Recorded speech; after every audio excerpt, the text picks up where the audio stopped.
I want the mid-major teams. I want the A-10 to get 3 bids. I want, the Missouri Valley Conference to get an extra bid.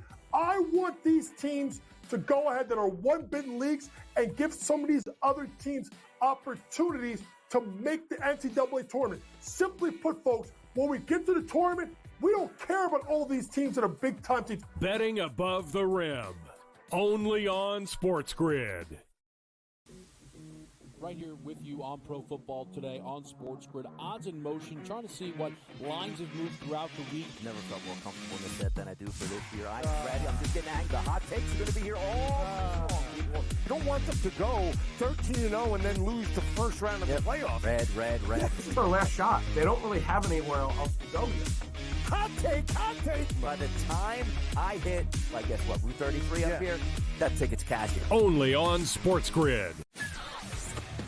Uncle Stevie can just walk up the aisle like he's at the supermarket. I'll get a starting pitcher here, I'll get a closer here, I'll get a first baseman here, and he'll just keep throwing things in the cart because there is no limit. Now he's gone, so they got to go get arms to make that team better. Because the bottom line was they were just outclassed by the Dodgers. Let's face it, they got their ass beat. Pharrell Coast to Coast, only on SportsGrid. The Bostonian versus the Book. I remember one time, I don't know if Kenny will remember this, I said put 100 on, I think I left it on a text, put 100 on this horse that won, and then Kenny called me back later and goes, hey, I never got the text. And I'm like, no. Oh yeah. Remember that, Kenny? I would never stiff anybody. He texted me as they're loading into the gate, maybe, it's too late. The Bostonian versus the Book.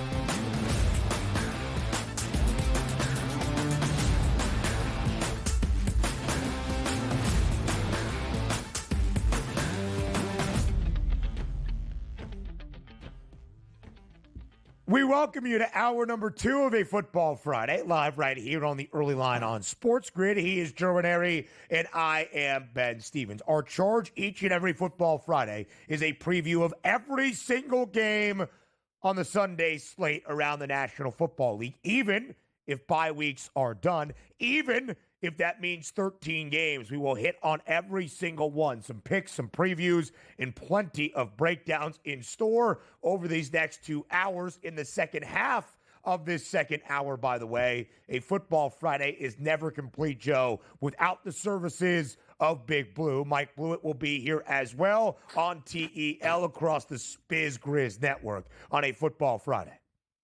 Yeah, that's going to be a fun one here. I like this Week 15 slate in the NFL is huge. And, of course, we're ramping up.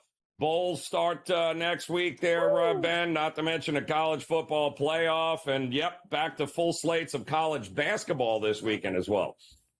We've got the Army-Navy game for the 125th time on Saturday afternoon in Landover, Maryland. We have a bowl game tomorrow night as well at the FBS level in the Celebration Bowl between two FCS powerhouses from HBCUs in Jackson State and South Carolina State. Well, we have two really good FCS defenses on display. But, of course, we start here in this second hour with a Week 15 Sunday slate. We talked about the marquee matchups in that late afternoon window, kicking at 4:25 p.m. Eastern Time. Plenty more still at 4:25 p.m. Eastern to look out here in this second hour. But, of course, Joe, in prime time, that should always be one of the best games on the slate for a Sunday.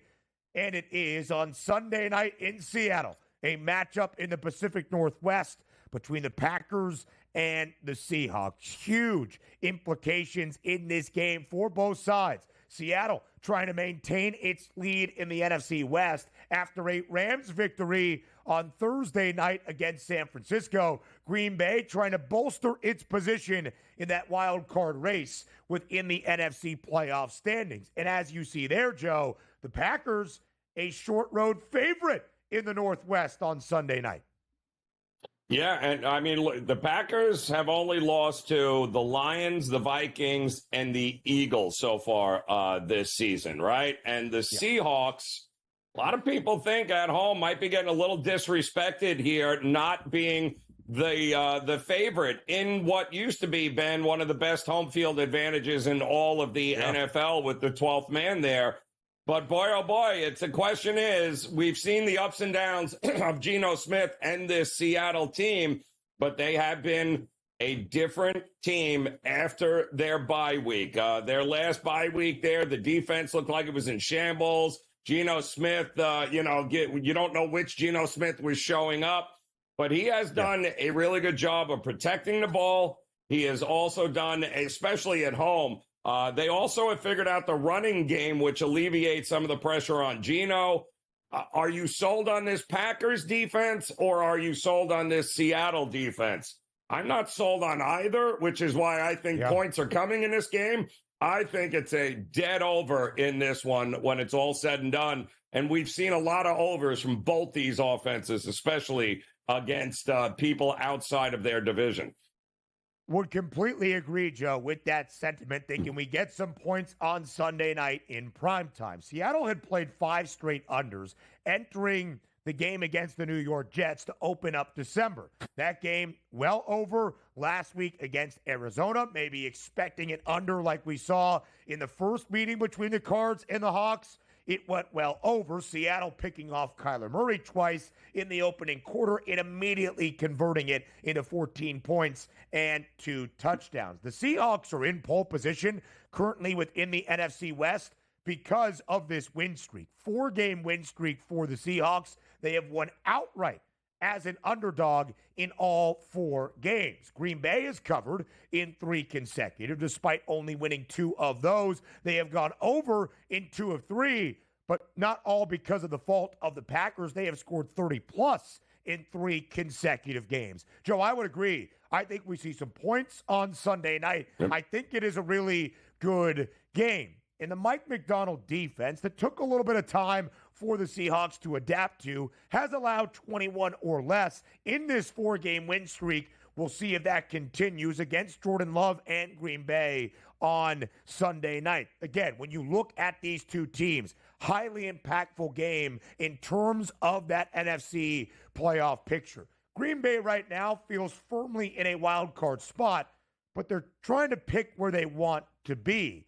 And I would just say that if you want to take on maybe the NFC South champion, Green Bay's not going to win the NFC North, but they can keep pace with the Vikings perhaps to challenge for that top wild card spot, to be that 5 seed, to take on more than likely the NFC South champ. That would be, at this moment, the Buccaneers. And if you are the Seahawks, you are trying to hold on to a playoff spot and your divisional lead by just a half game in the NFC West.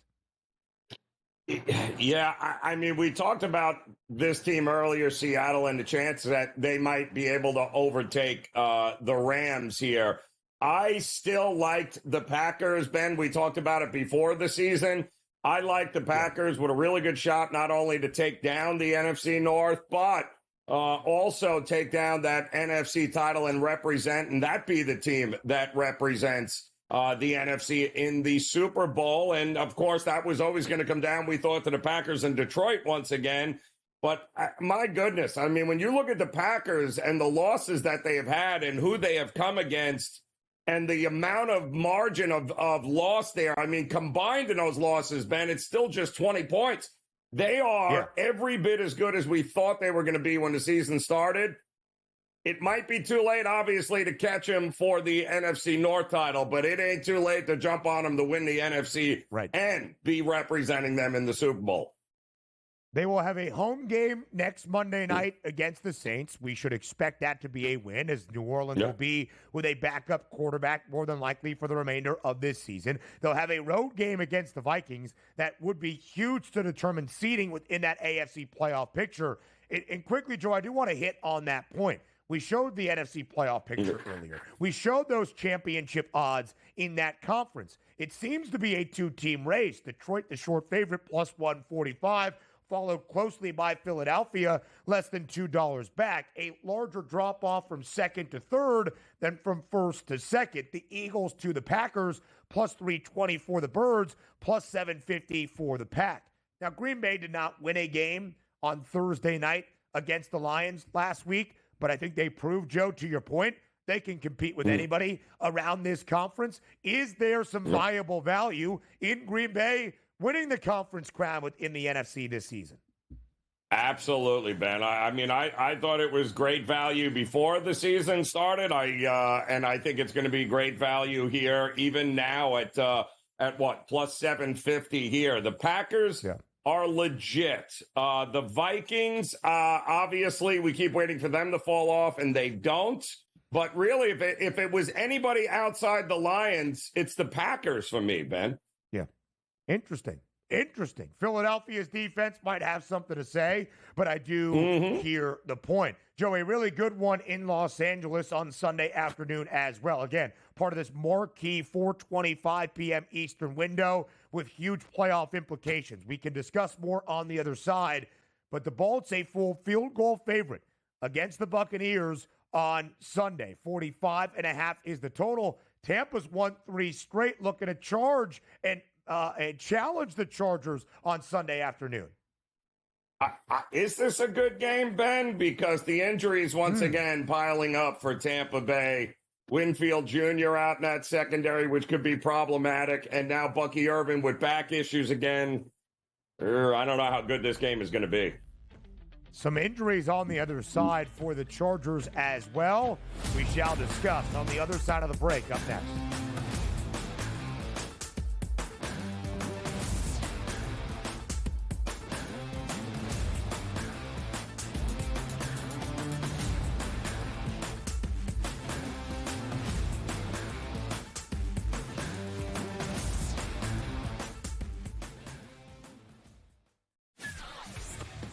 Uncle Stevie can just walk up the aisle like he's at the supermarket.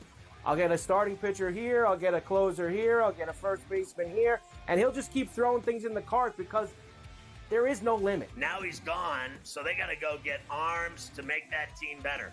Because the bottom line was they were just outclassed by the Dodgers. Let's face it, they got their ass beat. Pharrell Coast to Coast, only on SportsGrid. I want the mid-major teams. I want the A-10 to get 3 bids. I want, the Missouri Valley Conference to get an extra bid. I want these teams to go ahead that are 1-bid leagues and give some of these other teams opportunities to make the NCAA tournament. Simply put, folks, when we get to the tournament, we don't care about all these teams that are big-time teams. Betting above the rim, only on SportsGrid. How do you find some of this great talent that you've brought in, who are still early in their career, might not have a ton of tape on them yet? I've been around this business, man, for almost 20 years. So a lot of these guys will tell you that I popped into a lot of gyms, sparred or just worked on the side or, kind of worked out, just watching. I've always loved this sport, man. I think it's the greatest. And we want to continue to put on the next up-and-coming superstars. We know we got them. Only on SportsGrid. The NFL and college, they don't operate on the same timelines, right? UNLV's head coach just got, the Purdue job this morning, where I imagine, right, UNC probably needs to know from Bill. And let's say it's late December, and we see 7, 8 teams open, and none of them want Bill.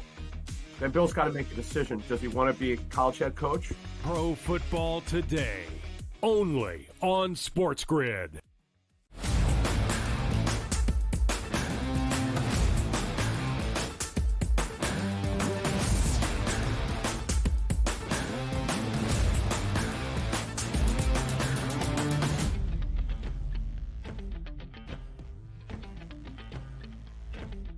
The 4:25 p.m. Eastern time window for the Week 15 NFL Sunday slate is as good as you will find, but will it be a good game in L.A.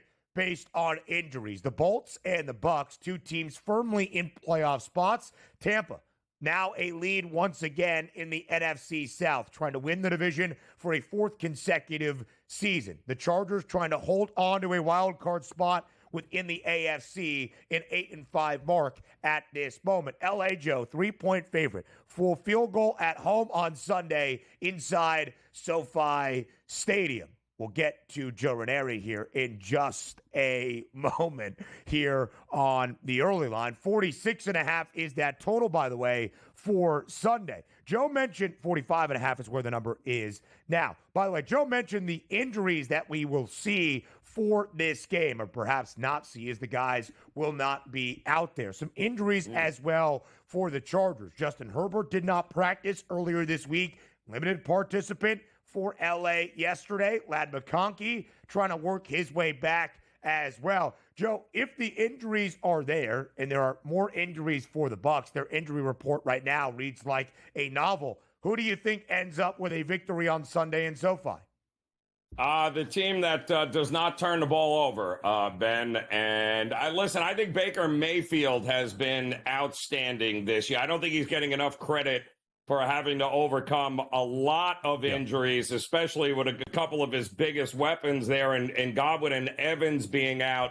But now you still got White running the ball, but, not having Bucky Irving has been a huge part of this. It always seems that like they're taking 2 steps forward and 3 steps back. I think the crazy part about this, and you mentioned with the injuries, is that am I nuts to think that 45.5 is too low in this game, given the injuries that we have and given how we've seen the Chargers defense against competent offenses? I don't think this is going to be a 17-14 game, Ben. I think this is going to be a crazy shootout. And we already know Baker loves slinging it. He does have Evans, and of course, he's got his tight end. He certainly has enough weapons, but I think this game is a crazy shootout. I would even look at team totals over in this one here, Ben. The Chargers have played to the under in 9 of 13 games this year. They want to establish the run, which drains the clock. We do understand that. But where the Bucs are at fault is actually not up front defensively, losing Antoine Winfield Jr., who was placed on injured reserve. That is never a good thing for Tampa. Early in the day, still some good games, kicking at 1 p.m. Eastern time, like this big one in the AFC in Houston. The Texans will host the Dolphins. The Texans fresh off a bye. They are still a team, Joe, in pole position within the AFC South. They are the only team, in fact, in this division with a winning record. They are 8-5. The Dolphins have some life in that AFC wildcard race. They have won 4 of their last 5. They need to keep stacking up wins. They are 6-7. Not a great spot for either team. And what I mean by that is the trend perspective based on the number. The Texans just a 2.5-point favorite. Well, with C.J. Stroud as their starting quarterback, Houston as the favored side, since the beginning of last year, just 6-10-2 against the spread. Miami as an underdog with Mike McDaniel as its head coach, 8-12 ATS. But more importantly, Joe, especially with the number less than a field goal, 4-16 straight up. Can the Dolphins finally win a game outright as an underdog? No. Well, they might. But I'll tell you this, Ben, they're not winning it in the first half. If it ain't broke, let's not fix it here. We all know the C.J. Stroud issues and his Texans issues. They have come in the second half of games, Ben, where they have given up leads in the third and fourth quarter after adjustments have been made that C.J. Stroud, unfortunately, did not adjust to. In this particular spot, they've had extra rest, right? They've had some time to work on some things. Mixon, Nico Collins look like they're going to be good to go here. And we've seen the Miami defense take a step back. You know what you haven't seen take a step back? And the most consistent thing about this Texans team has been this defense and their ability to get after the quarterback. Tua is a different quarterback when he is under duress.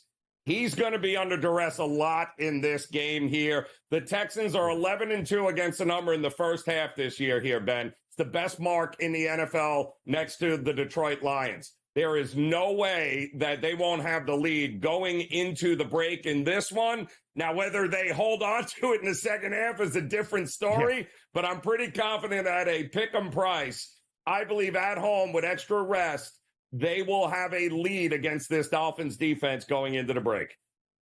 Houston minus 138 on the money line for that first half number. If you want to lay the 1.5 with Houston in the opening half, It's plus 100. Not a bad look there either. Since Tua Tagovailoa returned from IR, the Dolphins have played 5 of 7 games to the over. 46.5 is that total. So from 1 p.m. Eastern time back to the 4:25 p.m. Eastern time window, a huge one at altitude with a Broncos and Colts team both coming off a bye. If anybody is going to catch Denver in that AFC playoff picture, it's either Miami most likely or Indianapolis. Huge game for the Colts on Sunday. Big game for the Broncos to maintain that advantage for a wild card spot in the AFC playoff picture. 3.5-point spread in favor of Denver, who as a favorite this year. Joe, when Denver has been expected to win a game, they do, and often comfortably. They are perfect 6-0 against the spread as the favorite side this season. Listen, Ben, to me, this is the my favorite over of the week at 44.5. You have got Richardson now coming off a bye. Looks like the offensive line getting a little healthier for Indy. This defense of Denver over the last couple of weeks has been getting absolutely torched. And Jameis, don't look any further to what Jameis Winston did. So both of these teams, 2 of the top 4 fastest paced teams in the NFL over the last 8 weeks. I think we're going to get a ton of points in this one, Ben. I think it's going to be a good old shootout there in Denver. The Broncos had the second best scoring defense entering that matchup against Cleveland before their bye, but they've actually gone over in 10 of 13 games this season. More from the Sunday slate next. Yep.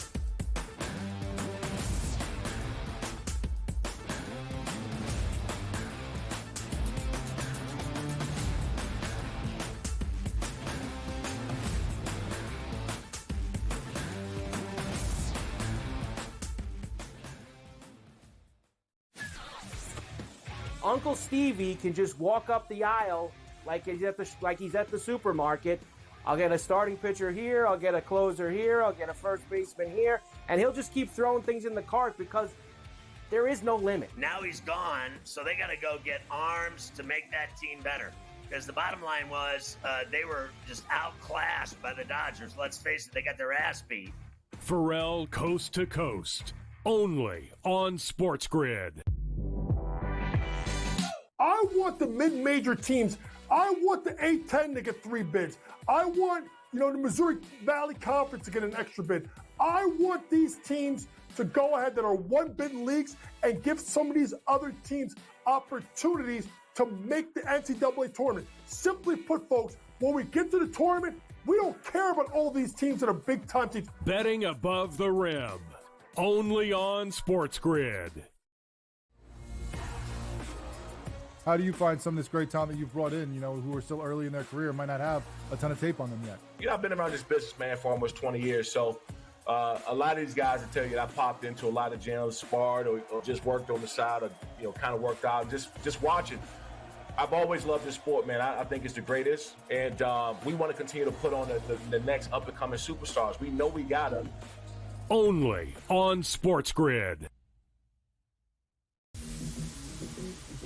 The NFL and college, they don't operate on the same timelines, right? UNLV's head coach just got, the Purdue job this morning, where I imagine, right, UNC probably needs to know from Bill. And let's say it's late December, and we see 7, 8 teams open, and none of them want Bill.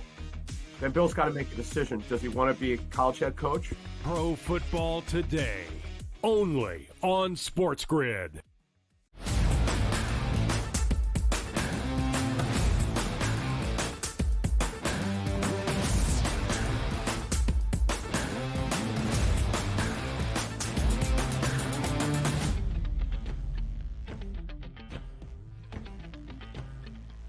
Live right here on the early line, we continue our preview of the Week 15 NFL Sunday slate. It is a Football Friday across the Spiz Grizz Network. Next up, we look at some teams that are good versus other teams that, at least record-wise, not so great. Another compelling game for the Kansas City Chiefs that the odds makers expect, at least based on the initial number, not to be overwhelmingly dominant nor impressive for KC. The Chiefs, of course, are a 12-1 football team, but 10 of those 12 victories decided by just a single score. In fact, dating back to last year, the Chiefs are on a heater in single-possession games. They have won 15 in a row. That by far an NFL record. But covering numbers is a different story. 4.5-point favorite for KC on Sunday in front of the Dog Pound in Cleveland. A Browns team that is not all that great this year, Joe. And you get the full Jameis Winston experience at times. But they have been known to play spoiler to a good team or two throughout this season in the land. Might they be able to keep this game close against the Chiefs on Sunday afternoon? I absolutely think they can here, Ben. I mean, it's at some particular point here, it's not going to doink the field goal off the post and win. It's not going to be where they fumble the ball or get a block kick or every other way that Kansas City has won games here. And listen, kudos to them because they find themselves playing very close games. And they have the right personnel, the right coach, and the right belief that they can win every close game they're in. And that's saying something. Not a lot. You can't teach that, Ben. Either you have that or you don't have it, and the Chiefs have it. However, there is a spot here, I think, with Cleveland, and styles make fights here. I think this Cleveland defense has been better than they've been all year. They're healthier. Miles has absolutely been out of control. So is Ward in the secondary. If Kansas City is not, if they just play that, hey, let's just try to keep it close, they could be in trouble in this game with this defense on the road. So, yeah, I would only look at the dog in this one. And if I'm playing and taking the 4.5, I'm also putting a little something on the money line here. It would not shock me if Cleveland at home wins this game outright. So the Chiefs did not cover last week, of course, as they clinched their 9th consecutive AFC West divisional crown against the LA Chargers. They were a 4.5-point favorite. Same exact number this week, albeit on the road against Cleveland. 6 times this year, the Chiefs have laid less than a touchdown. They are 4-2 against the spread. It's about the only redeeming quality of the Chiefs covering a number this season. The average victory margin for KC is 4.2 points per game. That is 11th best in the NFL, despite being tied for the best mark alongside Detroit. But somehow, some way, they often create new inventive ways to win football games. This one expected to be close. I will say this, the Chiefs have gone under in 3 of their last 4 games, all against divisional foes, though. The Broncos, the Raiders, the Chargers. They have gone over in their last 3 games against non-AFC West teams. Of course, the Browns reside in the AFC North. The largest spread that we have seen this season, the Baltimore Ravens, 16.5-point road favorite in MetLife against the New York Giants. Of course, the Ravens coming off a bye, looking to straighten things out as they make their playoff push to be a true contender in the AFC. The Giants are awful. Drew Lock more than likely is going to miss this game. Back to Tommy Cutlets for the Giants. Good luck, New York. That's about all I have to say. Ben, this is so ridiculous, this line, I can't even begin to tell you. It is the 4th largest spread for a home underdog this century, Ben, this century. Wow. 4th largest. And, of course, it went through the roof once we learned that Tommy DeVito was going to be there. I mean, listen, Giants defense, middle of the road, right? And that's actually pretty impressive, especially when it gives up 2 points allowed. I mean, they have not quit. They have not rolled over. You're talking about an AFC versus NFC. All Baltimore needs to do is win this game. All. Right. Why in the world would I lay that point on the road with Lamar and company where we've seen sometimes play down to their competition? No, thanks. I'll take the points. They have lost outright twice this year, had more than a touchdown favorite against the Raiders and against the Cleveland Browns. I don't think they're going to lose outright. To win by 3 scores, that's a different story. Mike Blewitt joins us on a Football Friday. Next.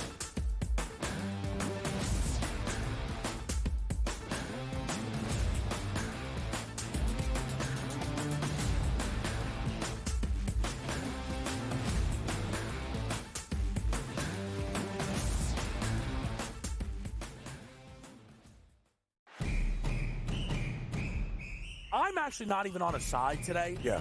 And I'll get to that. Why are you on Texas? I gave them a chance. Maybe not me as the overwhelming authority in college football, but entering that game on this set to you guys, I said there was one elite defense entering the matchup in Austin back to end out October. It's not the Bulldogs like it used to be. It is Texas.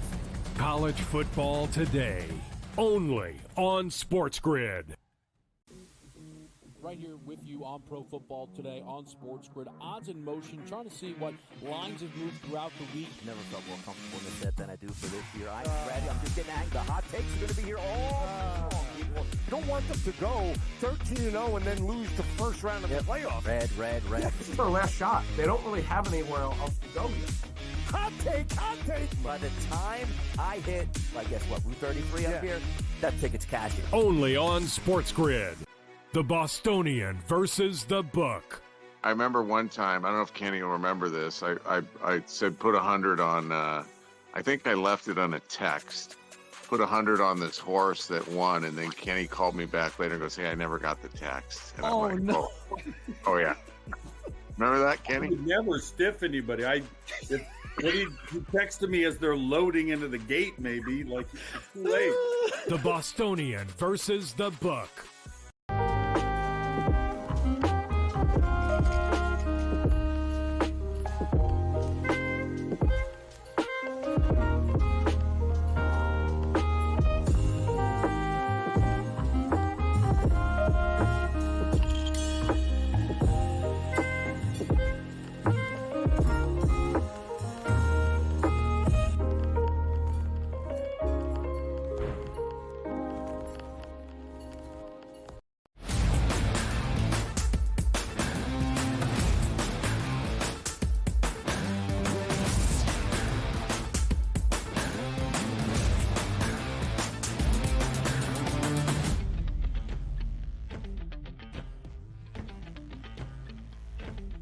It would not be a Football Friday without Mike Blewitt joining us here on the early line on SportsGrid. So thus, Mike Blewitt is here, and it is a Football Friday in our second hour on the Spiz Grizz Network. Big Blue, as always, we appreciate the time. Great seeing you on Tuesday night at the SportsGrid holiday party. We missed Joe Ranieri, but we had a blast. We look to do the same with all three of us here on a Football Friday on the early line.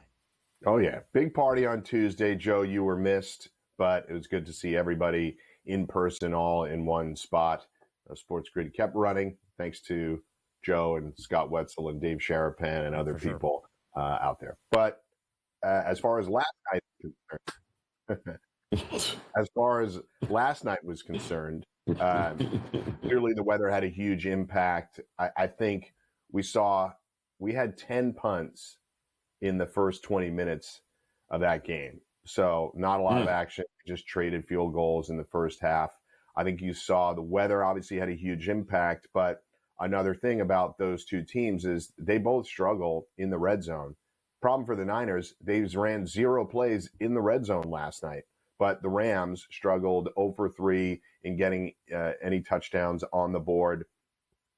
I think they've been underrated in terms of what the Rams have been able to do. I believe they've won 7 of 9 now, so they're on a really good run, and they're getting healthier. I think they're a team that could be interesting in the playoffs, if for no other reason that Stafford and those two wide receivers making it hell for the opposing defense. They just have to figure out a way to punch the ball into the end zone in order to be even more dangerous. But they're live for the division. They're live to win a playoff game. The Rams are really impressive, and the Niners, you can call it, if you hadn't already, you can call it a wrap on their season. Their upcoming schedule is even tougher than expected.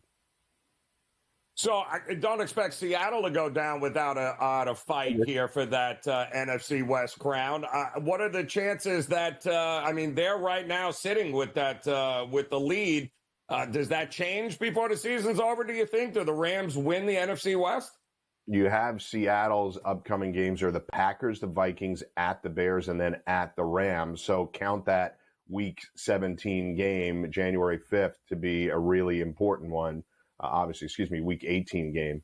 And then the Rams had beat the Niners last night. They're at the Jets. What's up, Jets fans? You got Matt Stafford coming into town. And then home games, against Arizona and Seattle. So catching a little bit of a break where they don't really have to travel after they get back from the Jets. So if I had to bet on it right now, just say who wins the division, I think the Rams got a huge break getting that home game in Week 18. But Seattle's defense, Joe, has played a lot better in these last 6 weeks, and I think that will pace them the rest of the way. So it is a coin flip. I think both teams are really interesting. The Rams, to me, are more dangerous in a playoff scenario because of that offense. But I think Seattle, week to week, I think they probably end up with more wins here down the stretch. The Rams a shorter price to win the NFC by $1. The Rams a better price to win the NFC West by 10 cents only at minus 105 to Seattle's plus 105 number. The Seahawks a home underdog on Sunday night against Green Bay. If they were to lose that game, as the odds makers anticipate, even with a very short spread, tied at the top, LA would have that direct head-to-head tiebreak advantage, at least for the moment, in a division that could come down to that regular season finale, week number 18. Blue, let's go to the 4:25 p.m. Eastern time window on Sunday. Marquee matchups dot the slate in week 15, especially in that later afternoon portion. A game of the year potential, game of the year 5 in the Motor City. Two of the 4 best prices to win Super Bowl 59 at this moment. The Lions, the favorite. 4th best number for Buffalo. A 2.5-point spread in favor of Detroit. Total stands at 54.5.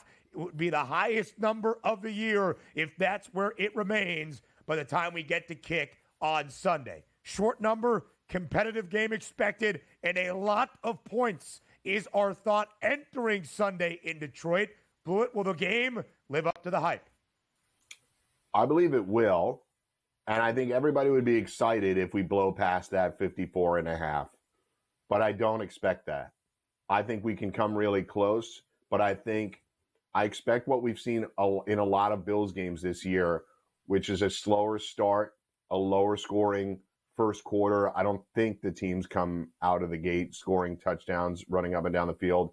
I think an interesting number, by the way, is the second quarter total, which is 16.5 right now. It's being bet to the over, so find the best price that you can. And I think that's something where these teams are checking each other early, not unlike a lot of playoff games, and then the offenses ease into it. I'm not going to step in front of the Lions at home when they're laying less than a field goal, and it's been a really difficult travel scenario for the Bills, right? They had to go to L.A. where we put up 100 points, and now they're back inside. Good for them, but in Detroit, taking on a team that really takes advantage of these conditions. So I would lay the 2.5 because I think the Lions get the win, and I'm under on this game. What does it say about the Bills' future if they lose another game on the road? They got 3 losses. All 3 are on the road here. They go on the road again and lose here. What are we doing here with this Bills team here? If they lose this game and the Lions win like you think it is, what is the ceiling really for the Bills? Is it just the AFC East Championship? I don't think that's fair, but I know what you're driving at, especially if the Steelers rip off a few wins here to close out the season. They might end up as the 2 seed, right? The Bills 2 seed or even 1 seed conceivably is on the line if Kansas City falters here late. But this, to me, looks like the best version of the Bills. That LA spot was a very tough one for them. Right. And I don't really criticize them that much, other than the positives we've seen from the defense did not show up in LA. We'd probably want to see a little bit more of that now that Matt Milano is back in the lineup every week. We'd probably want to see a little bit more from the defense. They get Micah Hyde back said he's going to retire as a Bill, so he's going for his last run. So they have veteran leadership here, which I like on this team, and I do think they remain dangerous. But I think you bring up a fair point, Joe, in saying, like, all right, well, they're going to have to go on the road in Kansas City again, and is it just the same old thing where they just drop a road game because it's too cold out, or they can't get off to a good start, or they don't have their home crowd behind them? I think these are all fair questions to ask, but to me, this is the most dangerous that the Bills have looked at some time, and an 11-6 record versus a 13-3 record, 13-4 record does not change my opinion drastically of who they are. This will be the 5th consecutive year that Buffalo has won the AFC East in the previous 4. The last 3, they have been bounced in the divisional round. They have reached the AFC Championship just once. They have been bounced from the postseason by the Chiefs in 3 of the previous 4 seasons. That is where Buffalo changes its narrative, as Mike Blewitt alluded to. Blue, let's get to the in-state showdown, the Keystone Clash on Sunday in Philly. It's the Eagles and your Steelers. 5.5-point spread in favor of the Birds. Total stands at 42.5. Also in that 4:25 p.m. Eastern time window in a monumental matchup. How do you see it playing out? So this is an ideal spot to bet on the Steelers, right?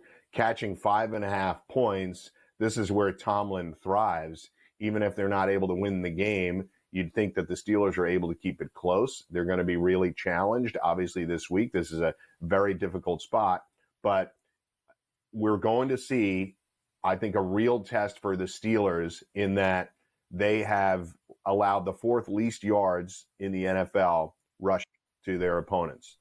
So can they really step up and stop this rushing attack? Because Philly's passing attack was broken last week and has been broken for a while. So it's good against good when it comes to this. I'll take the points here, though. Yes, it certainly is. We'll talk the quarterbacks and a couple of other matchups on the Sunday slate in just a moment. As Football Friday continues, Mike Blewitt up next.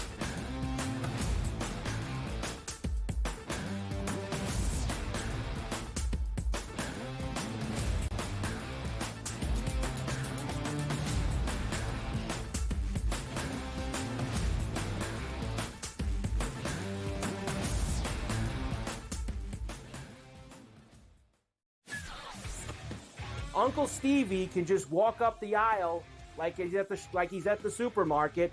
I'll get a starting pitcher here, I'll get a closer here, I'll get a first baseman here, and he'll just keep throwing things in the cart because there is no limit. Now he's gone, so they got to go get arms to make that team better. Because the bottom line was they were just outclassed by the Dodgers. Let's face it, they got their ass beat. Pharrell Coast to Coast, only on SportsGrid. I want the mid-major teams. I want the A-10 to get 3 bids. I want, the Missouri Valley Conference to get an extra bid. I want these teams to go ahead that are 1-bid leagues and give some of these other teams opportunities to make the NCAA tournament. Simply put, folks, when we get to the tournament, we don't care about all these teams that are big-time teams. Betting above the rim, only on SportsGrid. How do you find some of this great talent that you've brought in, who are still early in their career, might not have a ton of tape on them yet? I've been around this business, man, for almost 20 years. So a lot of these guys will tell you that I popped into a lot of gyms, sparred or just worked on the side or, kind of worked out, just watching. I've always loved this sport, man. I think it's the greatest. And we want to continue to put on the next up-and-coming superstars. We know we got them. Only on SportsGrid.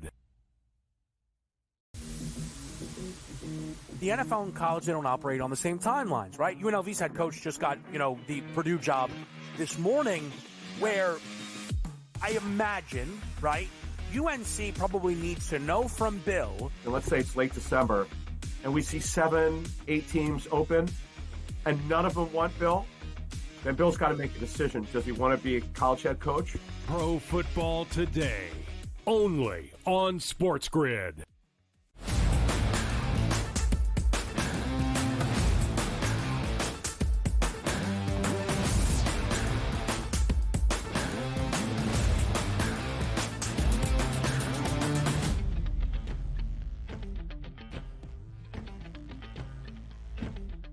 So many marquee games in that 4:25 p.m. Eastern time window. We talked about the game of the Year 5 potential in Detroit, Lions and the Bills. We're talking about the Keystone Clash in Philly between the Eagles and the Steelers, live right here on a Football Friday on the early line on SportsGrid. Blue, we talked about the number, right? The Steelers, a 5.5-point road dog. Feels like a ripe time for a Pittsburgh team, 11-6. Against the spread as a road underdog since 2022 to at least keep the game close. I want to talk to you about the 42.5, which is the over-under. Is it light? Is it fair? two of the top 5 scoring defenses in the NFL, and how it pertains, Mike Blewitt, to our quarterback comparison on Sunday. Jalen Hurts and a Philly passing attack that has been inept the last few weeks, and Russell Wilson perhaps without George Pickens. How do the Steelers get it done offensively to keep this game within striking distance? So I think what you're seeing from the Steelers, and Pickens not being there is a huge blow. I think it's probably impacted the total to some extent. And if you're asking me if this game is over or under, I would say under. I could see a 20-17 game here. Does Philly really force it to A.J. Brown to try to appease him in the way that we saw at the beginning of the game last night, at least with Deebo Samuel, who's expressed some unhappiness with the offense? A.J. Brown obviously expressing that in Philly, despite the fact that they're winning games. He wants the ball. I understand it to some extent, but come on, you're 11-2. What are we doing? So I think the Pickens thing is obviously going to keep the scoring down, in my opinion. Now, what you'll see from the Steelers is, I thought you saw a lot of it last week. They're happy to use Najee Harris in the passing game as well as running the ball as effectively as they can. Something I've been looking for them as a fan, looking for them to do for some time, is try to get Pat Freiermuth involved more in the offense. And I think you saw some key targets for him during the last couple of weeks. But that does not scream explosive, right? This is fighting fire with fire, and the Steelers trying to control the ball and keep it out of Philly's hands so they don't run off 8-minute touchdown drives, which is their specialty. So I think you see a lot of that. That's what keeps the scoring down for me, is longer possessions, the team's running the ball. And if the Steelers aren't effective against that Philly front, I'm curious to see what their counter move is. Is it more Freiermuth? Is it Najee in the passing game? Is it Jalen Warren? Because I don't know that Calvin Austin or Van Jefferson are scary threats in the passing game. It's interesting. If you had to bet in the prop market here between Russ or Jalen, who's got more passing yards, you think, when it all comes down to it? And quite honestly, can we trust Russell Wilson if he's got to drop back and throw it 30 times in this game? Yeah, I think your anytime interception is an interesting number for Russ. As you said, Joe, if they are trailing and the Steelers are forced to throw, especially if they're down, say, multiple scores, and the Steelers are forced to throw, you get a little worried about. And it's not just Russell Wilson. It is the available options that they have in the passing offense. The two guys I just mentioned, Calvin Austin has some nice explosive plays from time to time, but there's no consistency in it. Van Jefferson shows up on the stat sheet once in a while, a random touchdown last week. But I think I bet Russell to beat Jalen Hurts in passing yards. I just think they're going to have to lean on it a little bit more in a game like this. I expect Philly to potentially win this game, but 5.5 is too many for me. Like I said, I see like a 20-17 score. So I would bet on Russell to have more passing yards. I know obviously his number is slightly higher, but it's even pinched a little bit closer than it this morning than the stat board that we just showed. So it's really kind of a coin flip on who has more pass yards, but I would bet on Russell. All right, let's keep it going around this NFL Sunday slate in Week 15. The Commanders, a 7.5-point favorite in New Orleans. Washington, fresh off the bye, 8-5 football team. The Saints are going to be starting Jake Haener with the injured Derek Carr now on the shelf. 43.5 blue is that total in the Big Easy on Sunday. Will the Commanders roll? Can the Saints keep it close? They have won 3 of 4 with the interim head man in Darren Rizzi. Come on, guys. I mean, it's not happening for the Saints this week. I get that 7.5 is a lot. And Joe, you and I are going to be talking about this. If the Saints score first, big live betting opportunity for the Commanders. They're coming off a bye. They desperately need this win. I'm trying not to be influenced myself because I have the Saints under their win total for the year. But I just don't think they get this. That Giants game was gross. One of the worst games we've watched this year.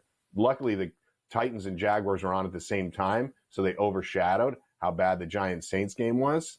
But I think this is an opportunity for an alternate spread here for the Commanders. You can get -9.5, it goes up to, and you can get plus money. So I'd be looking at something like that. I think the Commanders get a 10-point win or more. Do we trust Arizona, Blewitt, to get it done against New England? Because I certainly don't. I don't. That game last week was just, I think it changes your whole opinion of them, right? We had been backing them, Joe, really on the show on Sundays, talking about them consistently and how they're playing hard, that the defense is getting better, and then it just all falls apart. I just don't know if a team like New England has enough fight left in it for the rest of the year. He's released KJ Osborne. There's just a lot of things surrounding the team that make me worry that they are now playing out this string. The good news is they have an energetic young quarterback, and maybe he can make some plays. 6.5 is too many, though. I think that's what you're driving at. It's too many. I think you take advantage of New England here to keep it close. And again, live betting opportunities there. If New England scores first, you can get Arizona at a shorter number than laying a full touchdown. As we would have expected, the Pats have been an underdog in every game this year. They started 1-6 against the number. Now they are 4-2 against the spread so far this season. We've got 3 more games of our 13 from Sunday to break down for you. We will do so next to round out the Sunday slate here on the Early Line.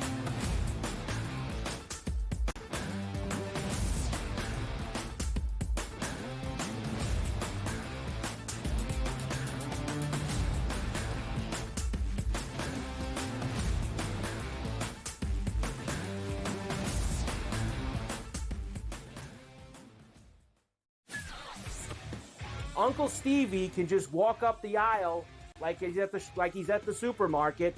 I'll get a starting pitcher here, I'll get a closer here, I'll get a first baseman here, and he'll just keep throwing things in the cart because there is no limit. Now he's gone, so they got to go get arms to make that team better. Because the bottom line was they were just outclassed by the Dodgers. Let's face it, they got their ass beat. Pharrell Coast to Coast, only on SportsGrid. I want the mid-major teams. I want the A-10 to get 3 bids. I want, the Missouri Valley Conference to get an extra bid. I want these teams to go ahead that are 1-bid leagues and give some of these other teams opportunities to make the NCAA tournament. Simply put, folks, when we get to the tournament, we don't care about all these teams that are big-time teams. Betting above the rim, only on SportsGrid. How do you find some of this great talent that you've brought in, who are still early in their career, might not have a ton of tape on them yet? I've been around this business, man, for almost 20 years. So a lot of these guys will tell you that I popped into a lot of gyms, sparred or just worked on the side or, kind of worked out, just watching. I've always loved this sport, man. I think it's the greatest. And we want to continue to put on the next up-and-coming superstars. We know we got them. Only on SportsGrid. The NFL and college, they don't operate on the same timelines, right? UNLV's head coach just got, the Purdue job this morning, where I imagine, right, UNC probably needs to know from Bill. And let's say it's late December, and we see 7, 8 teams open, and none of them want Bill. Then Bill's got to make a decision. Does he want to be a college head coach? Pro Football Today, only on SportsGrid.